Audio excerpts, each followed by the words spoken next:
8. Intelligence at Twilight.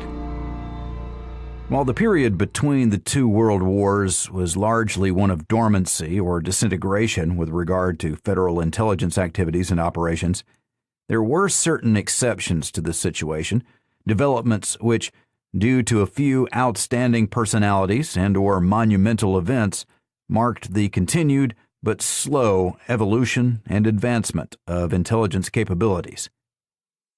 In 1920, Marine Corps Commandant John A. Lejeune overhauled the headquarters staff in a manner emulating the Army's General Staff reorganization of 1903 and the Navy's Central Administrative Structure of 1915 when the Chief of Naval Operations position came into existence.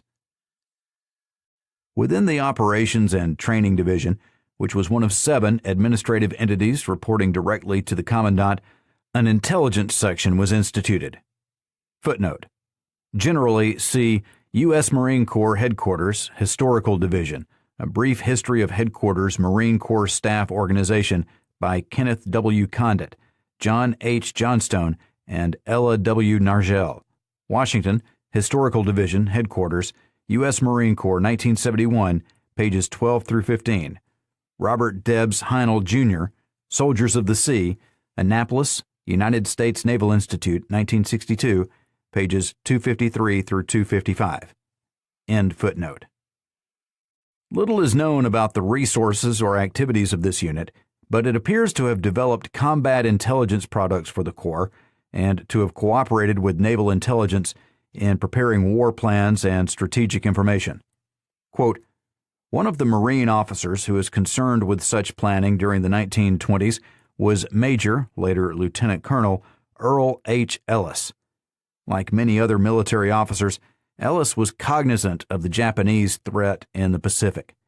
In 1920, the Office of Naval Intelligence prepared a study concerning the possibility of a trans-Pacific war against Japan, and various agencies within the Navy Department were directed to implement the study with plans of their own. The Marine Corps contributed to what ultimately became known as the Orange Plan, and Ellis made a major contribution to that portion of the plan which dealt with advanced base operations. The document he wrote, Operation Plan 712, Advanced Base Operations in Micronesia, was approved by the Commandant on 23rd of July, 1921. In his writing, Ellis pointed out, "It will be necessary for us to project our fleet and landing forces across the Pacific and wage war in Japanese waters. To effect this requires that we have sufficient bases to support the fleet, both during its projection and afterwards. To effect an amphibious landing in the face of enemy resistance requires careful training and preparation, to say the least, and this along marine lines. It is not enough that the troops be skilled infantrymen or artillerymen of high morale. They must be skilled watermen and junglemen who know it can be done. Marines with Marine training." Footnote: U.S. Marine Corps Headquarters, Historical Division, A Concise History of the United States Marine Corps, 1775 through 1969, by William D. Parker, Washington, Historical Division, Headquarters, U.S. Marine Corps, 1970, page 46. Also see Heinel, pages 255 through 257. End footnote. Though the observations of Earl Ellis were prophetic, he never lived to realize their actuality, for he was to become a martyr to the intelligence cause he served so well. A Kansas farm boy, born in 1880, Ellis joined the Marine Corps at the turn of the century and sufficiently distinguished himself that he received a commission before American entry into World War I, advanced to major during the conflict, and won 4 decorations as well. Closely associated with Lejeune since 1914, Ellis was brought to Washington when his superior assumed command of the Corps in 1920. He was apparently put to immediate work on Orange Plan studies, which consumed so much of his time and energy that he was rarely seen outside of his office, and eventually fell ill shortly after completing his paper.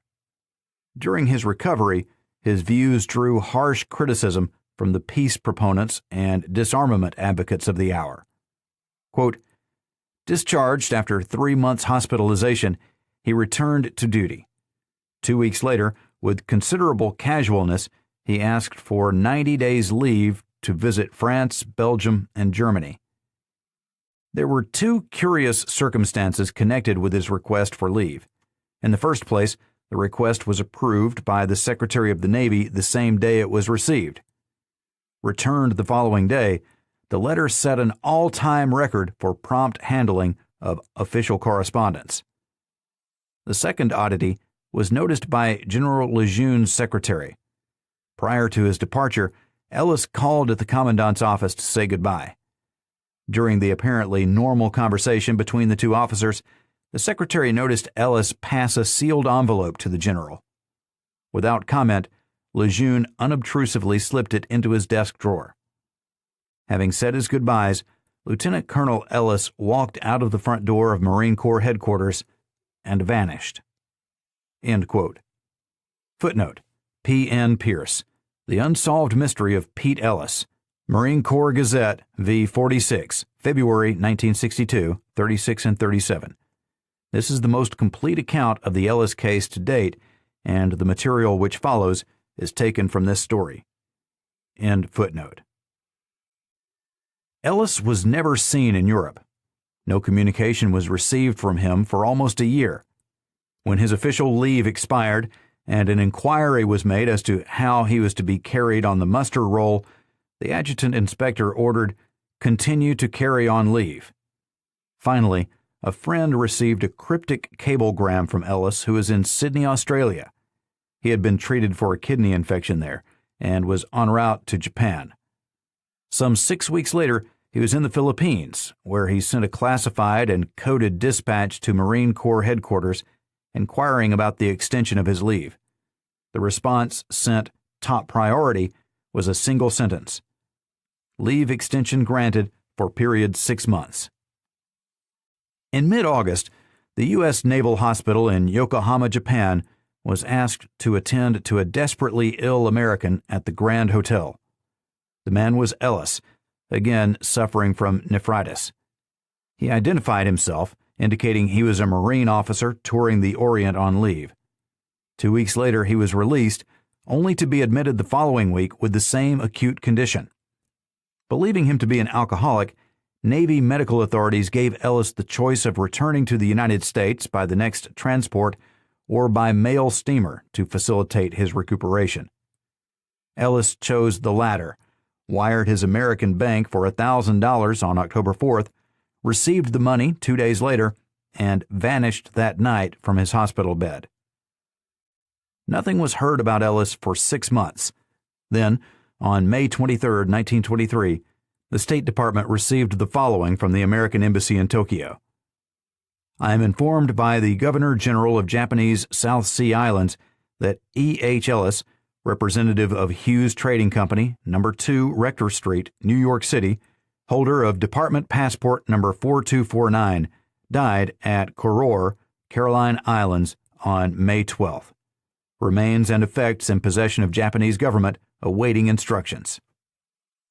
Quote, "As a matter of standard procedure, the State Department checked with the Hughes Trading Company.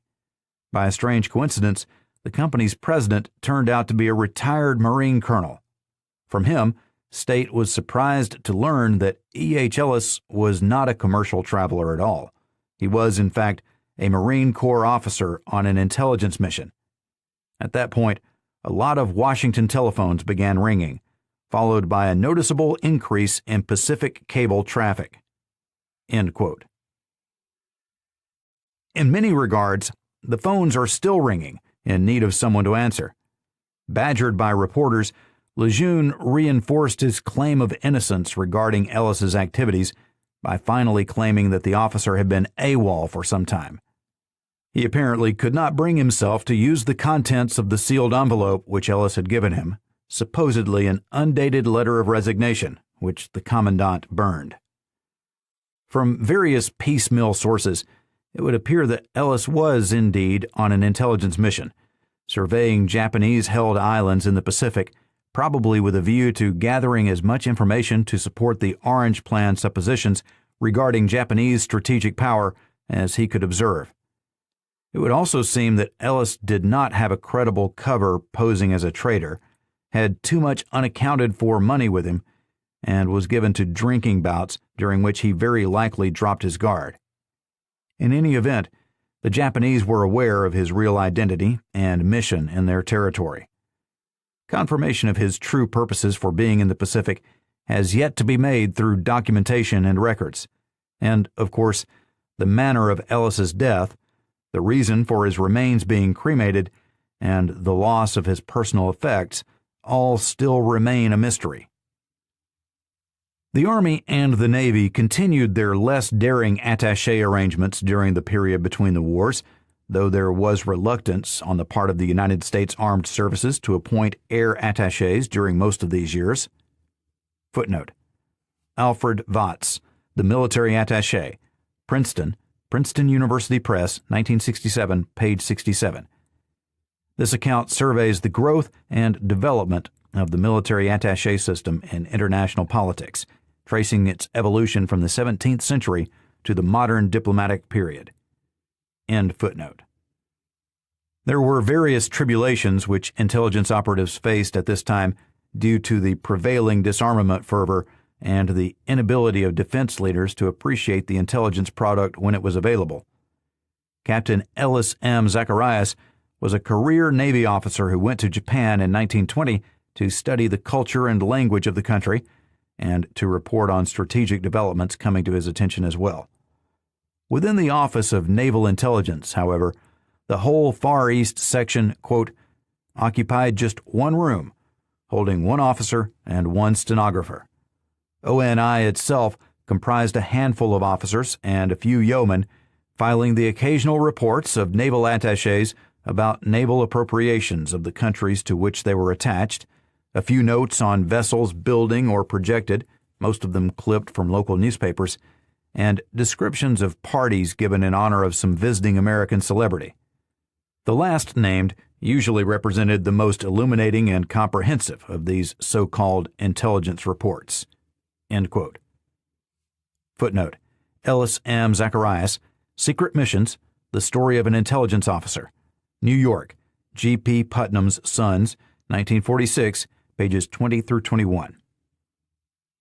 After 3 years and 6 months in Japan, Zacharias returned to Washington filled with trepidation and information regarding the plans and activities of imperialist Japan. However, his greeting at ONI was not enthusiastic. Quote, the director listened to my report with gentlemanly boredom and evident condescension, and then suddenly closed the discussion without any indication of a follow-up job for me. I soon found out that no one had given it the slightest thought. It was not in the routine. I had spent 3 years studying a forbidding language, penetrating the mind of a strange people, gathering data of vital importance, participating in secret missions, and now it was my turn for sea duty. To put it bluntly, I was to forget all extraneous matters and refit myself into the general routine of a naval career. I went to the Far East section of Naval Intelligence, but there, too, I found but yawning indifference and complacency, regardless of the hostile attitudes then displayed by the Japanese in their vitriolic press. My reports were gratifyingly acknowledged, but completely overlooked. I was concerned and frustrated, a state of mind which was hardly conducive to ingratiating myself to my superiors, but I could not arouse them to the dangers of the day. End quote. While in Japan, Zacharias and his colleagues had also experienced this indifference to intelligence operations and products in the limitation of their resources and number.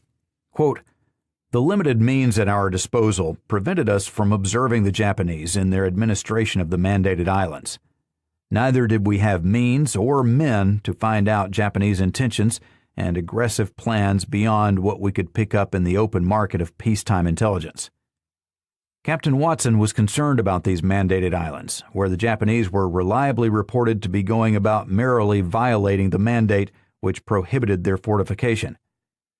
The few reports which reached us from these Pacific islands indicated feverish activities, merchantmen discharging material obviously designed for the building of gun emplacements, bunkers, and underground passages, naval vessels calling at those islands and delivering heavy-caliber coast guns and other equipment.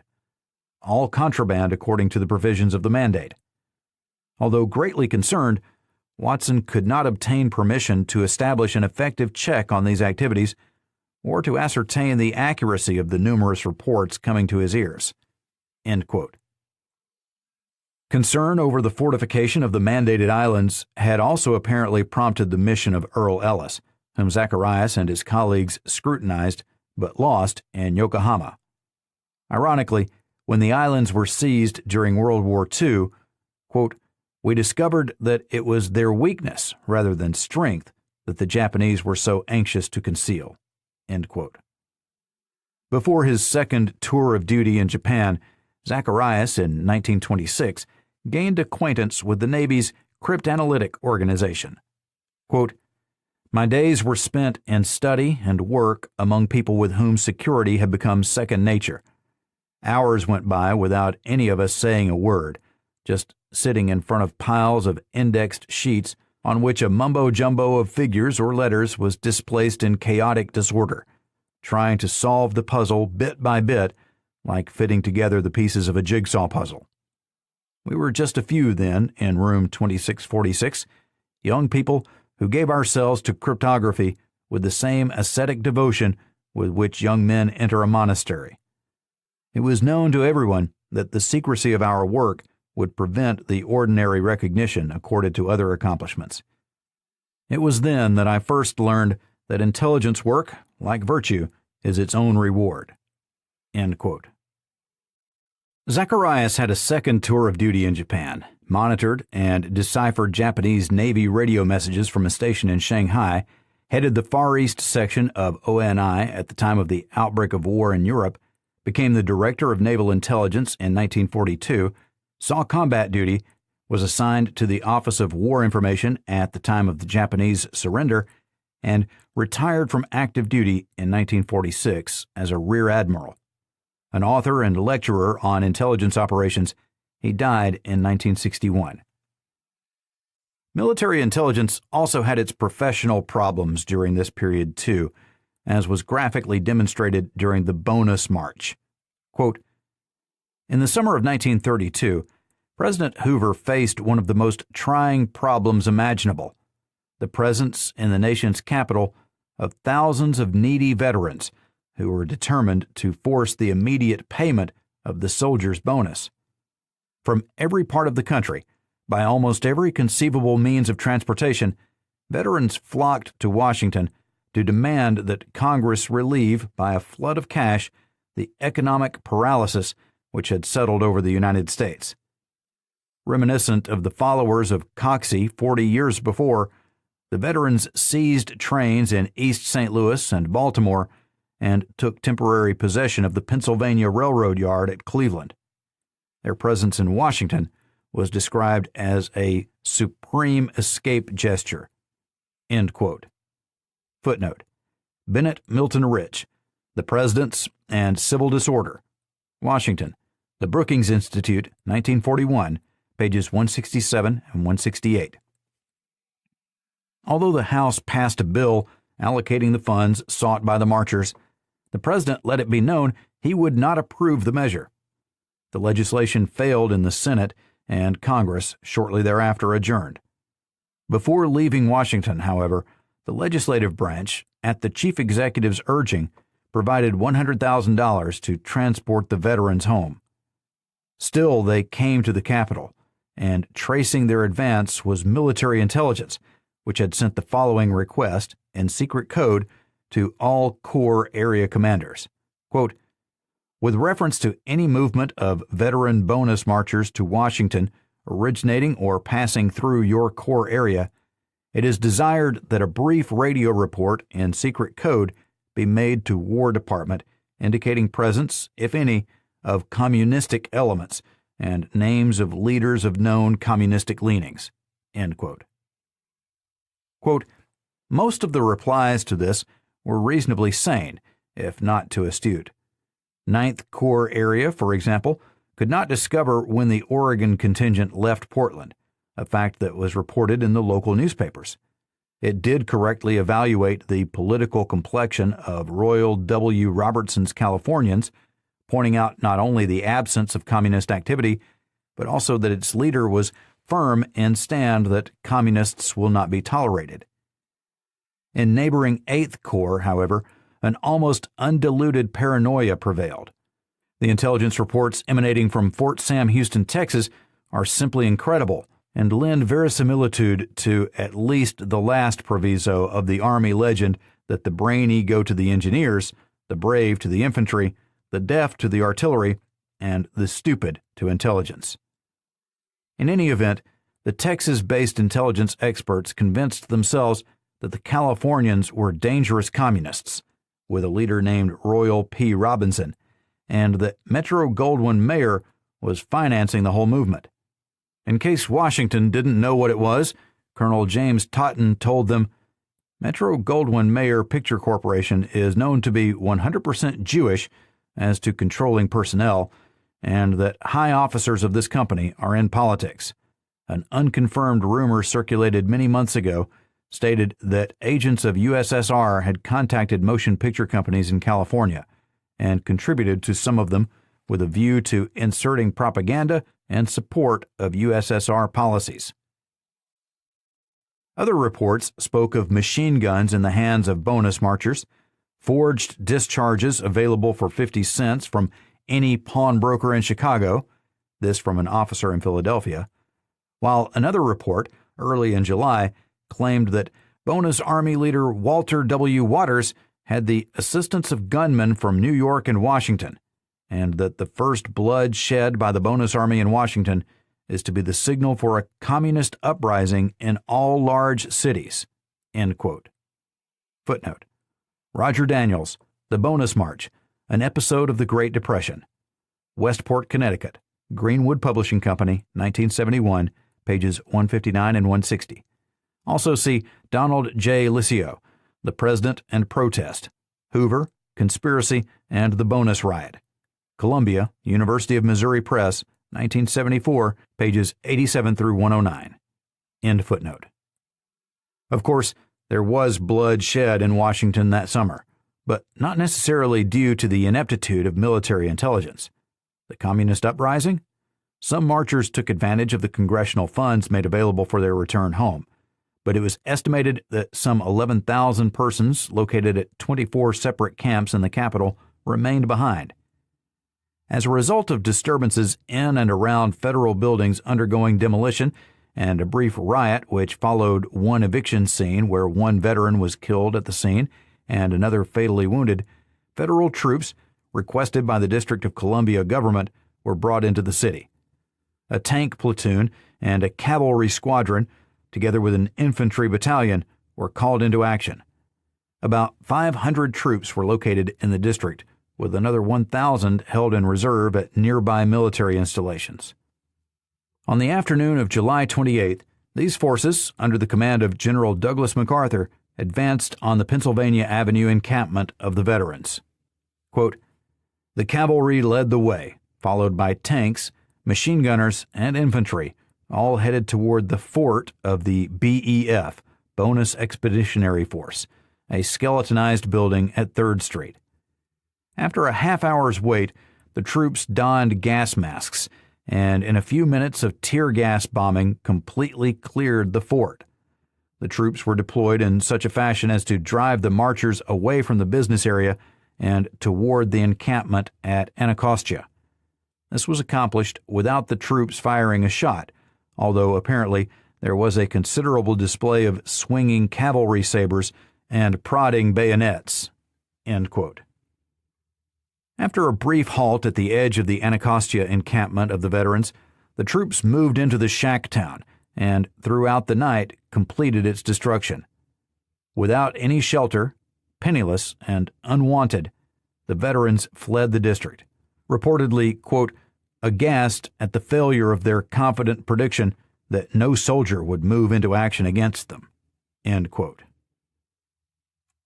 There were, of course, higher plateaus of Army intelligence during this time, the pinnacles being held by William F. Friedman and his Signal Corps colleagues, who broke the intricate and sophisticated Japanese cipher known to Americans as the Purple Code.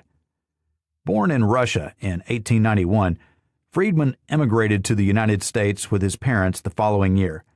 He matriculated as one of 10 honor students in a class of 300 at Pittsburgh Central High School in 1909 and received an undergraduate degree in genetics from Cornell University in 1914.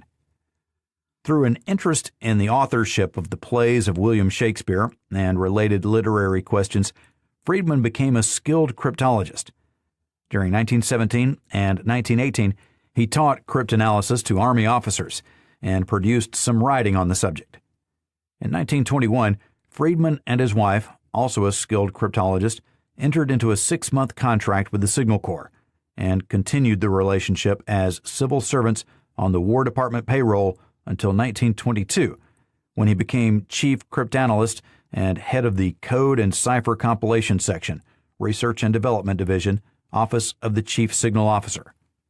Quote, "Meanwhile, the Army had been studying its divided cryptologic operation, and shortly before the State Department withdrew support for Yardley's bureau, had decided to integrate both cryptographic and cryptanalytic functions in the Signal Corps.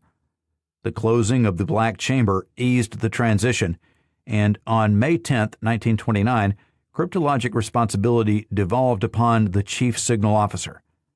To better meet these new responsibilities, the Signal Corps established a Signal Intelligence Service in its War Plans and Training Division, with Friedman as director.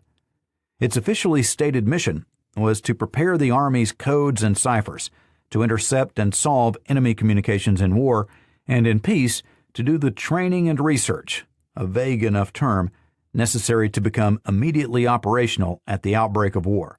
To carry out these duties, Friedman hired 3 junior cryptanalysts, all in their early 20s, at $2,000 a year, the first of the second generation of American cryptologists.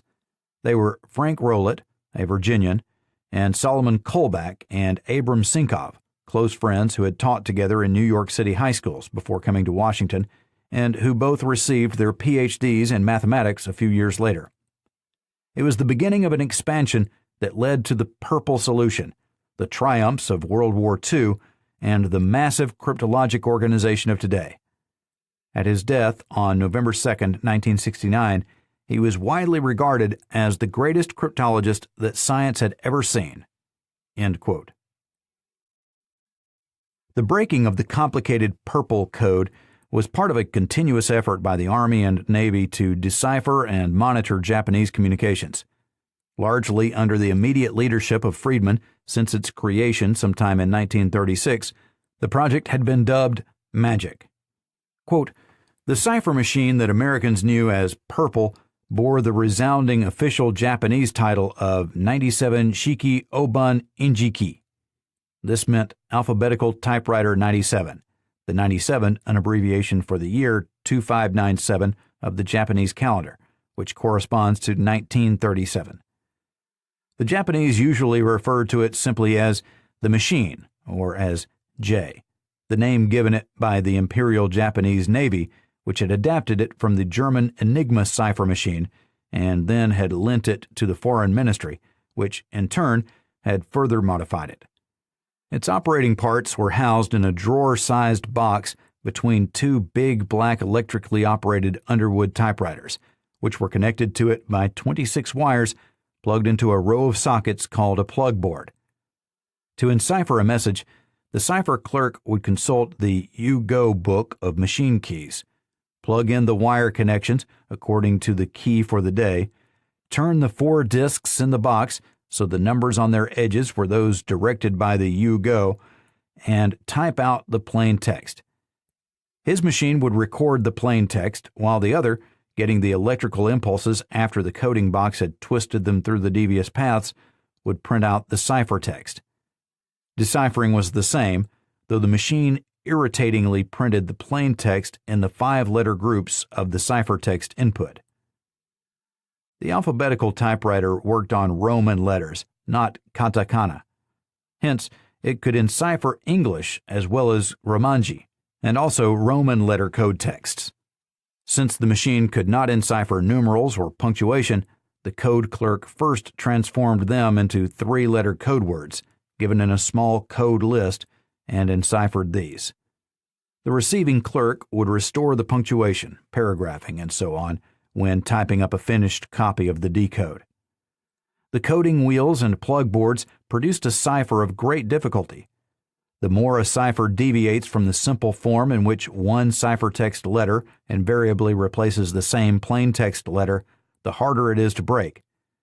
A cipher might replace a given plaintext letter by 5 different ciphertext letters in rotation, for example. But the alphabetical typewriter produced a substitution series hundreds of thousands of letters long. Its coding wheels, stepping a space, or 2, or 3, or 4, after every letter or so, did not return to their original positions to recreate the same series of paths, and hence the same sequence of substitutes, until hundreds of thousands of letters had been enciphered.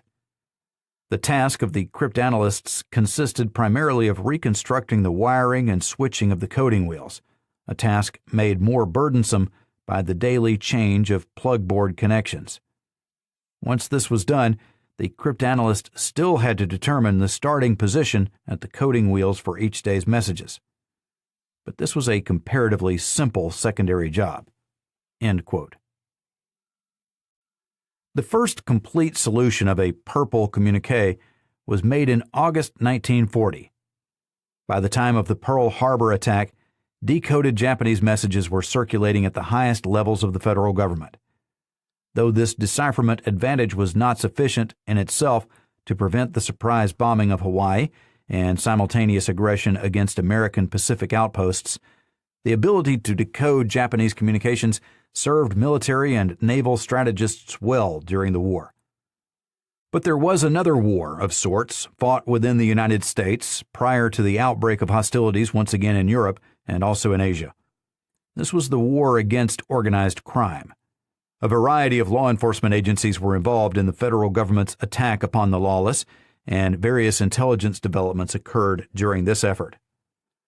With the arrival of Harlan F. Stone at the Justice Department as the new Attorney General in March 1924, the General Intelligence Division of the Bureau of Investigation began to be phased out of existence. But the interests of GID did not fail to continue to receive attention upon its demise, if only because the unit's leader, J. Edgar Hoover, ultimately became, on December 10, 1924, the head of the entire Bureau. Other intelligence resources which were developed at this time included special capabilities with regard to the identification of kidnappers and their victims, and a fingerprint databank. Quote, "On July 1, 1936, the Bureau had on file 6,094,916 fingerprint records, consisting of 5,571,995 criminal records and 522,921 personal identification, civil service, and miscellaneous non-criminal records. On that date, 9,904 law enforcement officials and agencies throughout the United States and foreign countries were contributing 4,700 fingerprint cards daily. 6 months later, that is, on December 31, 1936, the number of fingerprint records had increased to 6,682,609, and the number of contributing agencies to 10,229. End quote. Footnote. Arthur C. Millspaugh, Crime Control by the National Government, Washington, The Brookings Institute, 1937, page 90. Also see Whitehead, pages 154 through 166. End footnote.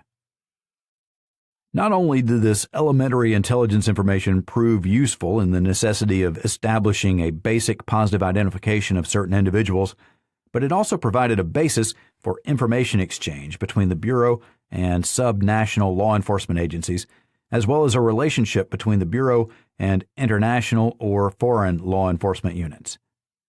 The Bureau also established a technical laboratory during the latter part of 1932.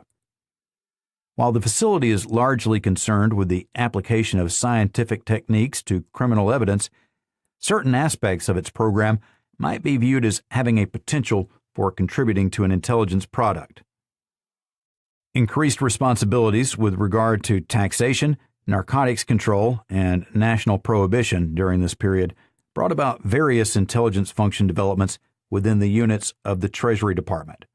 Quote, most of the other federal crime control agencies are in the habit of filing identification material on a comparatively small scale.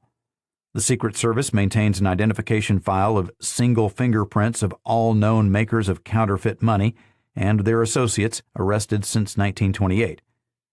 The names of these offenders and their aliases are arranged alphabetically for convenient reference. The service also maintains an identification file of regular fingerprints of persons arrested and convicted for counterfeiting, which also contains the photographs and previous criminal records of such offenders. The Enforcement Division of the Alcohol Tax Unit operates an elaborate filing and cross-reference system for identification and classification purposes. An identification file is maintained in the Bureau of Narcotics. Included are the fingerprints, photographs, and criminal records of persons arrested for violation of the federal narcotics laws. The field offices of the Customs Agency Service, including the Customs Patrol, maintain identification files of individuals and also indices of various known smuggling vessels. End quote. With regard to its special mission of protecting the president, the Secret Service continued during this time to, quote, exercise, in general, a tactful but effective surveillance over all those who come into contact with the chief executive, end quote. The United States Coast Guard, created in 1915 by combining the Life-Saving Service and the Revenue Cutter Service, had a single intelligence officer attached to the commandant's staff until Prohibition-era duties prompted the creation of intelligence units within field offices. The first such intelligence group was established in the New York office in 1930, with San Francisco, Mobile, and Boston being favored with intelligence personnel during the next 4 years. In 1936, the Coast Guard not only obtained general criminal law enforcement powers, but also created an intelligence division at its Washington headquarters. The purpose of these special intelligence field units was largely to monitor radio communications between ships hovering outside the 12-mile limit laden with illegal liquor and distilled spirits and their land-based accomplices. Quote, the operation was directed from clandestine shore radio stations, but since the smugglers were aware that the radio messages could be intercepted, they communicated the time and place of rendezvous between speedboats and supply vessels by way of complex codes. Obviously, if the Coast Guard could break the ever-changing codes in a hurry, it could catch up with the liquor-laden speedboats much more effectively than through a blind search of the coastline. By the spring of 1927, an enormous number of code messages had accumulated on the desk of the one-man intelligence office at Coast Guard headquarters. The secret communications had been intercepted on both the Atlantic and Pacific coasts, and the volume was increasing daily. At that point, an expert cryptanalyst, Mrs. Elizabeth Smith Friedman, was brought into the Coast Guard to solve the hundreds of messages on file. Within 2 months, she had reduced the mass of coded messages from unknown to known. It was then that the Coast Guard decided to launch an intelligence service based on fast translation of whatever secret messages fell into its hands. End quote. The Coast Guard's expert was the wife of William F. Friedman, the man who directed the Magic Task Force destined to break the Japanese Purple Code. As a consequence of her efforts, the Coast Guard, prior to World War II, maintained an intelligence staff of investigators and cryptanalysts which did not exceed 40 individuals during the 1930s. And within the Bureau of Internal Revenue, there was the Intelligence Unit, which one contemporary account described saying, quote, the Intelligence Unit is located in the immediate office of the Commissioner of Internal Revenue. At the end of 1936, the unit consisted of 3 divisions. 1, the Personnel, Enrollment, and Records Division. 2. The Fraud Division, and 3. The Field Districts. The districts were 15 in number, and the field force on June 30, 1936, numbered 196 men. In addition to the investigation of violations of internal revenue laws, the intelligence unit is concerned with serious infractions of disciplinary rules or regulations on the part of officials and employees of the Bureau of Internal Revenue, and, when directed by the Secretary of the Treasury, the unit investigates alleged irregularities by officials and employees of other branches of the Treasury Department. In addition, a large part of the work of the unit relates to investigations of applicants for positions in the Bureau and in certain other branches of the department. To the unit is also assigned the investigation of applicants for admission to practice before the Treasury Department as attorneys and agents, and the investigation of charges against enrolled attorneys and agents." End quote. These were the intelligence forces engaged in warfare against organized crime, racketeers, and gangsterism. But a larger scale and far more ominous warfare was in the offering, as the 1930s spent themselves, and international politics witnessed the arrival of totalitarianism in Europe and Asia.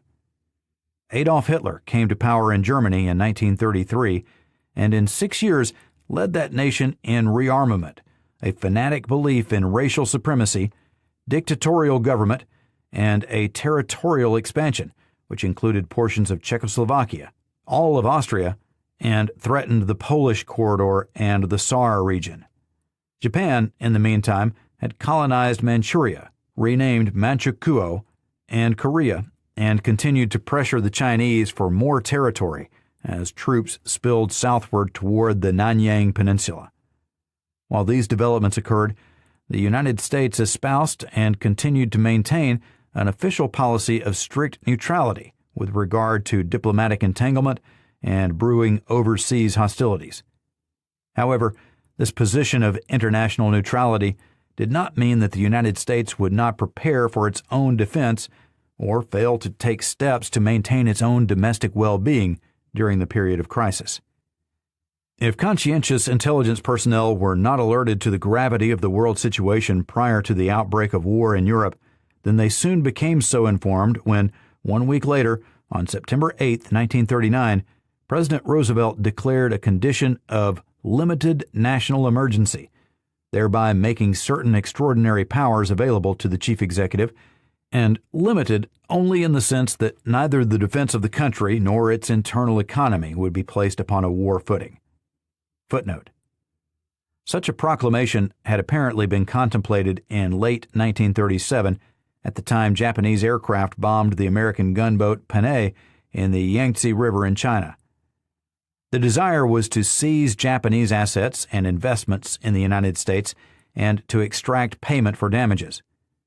The idea for a national emergency proclamation on the matter was outlined by Herman Oliphant, a Treasury Department legal expert and close personal assistant to Treasury Secretary Henry Morgenthau, who was also involved in developing the plan.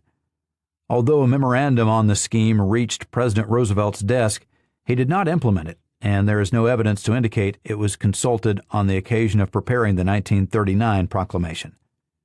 Oliphant died in January 1939. See John Morton Bloom, Roosevelt and Morgenthau, Boston, Houghton Mifflin Company, 1970, pages 225 through 230.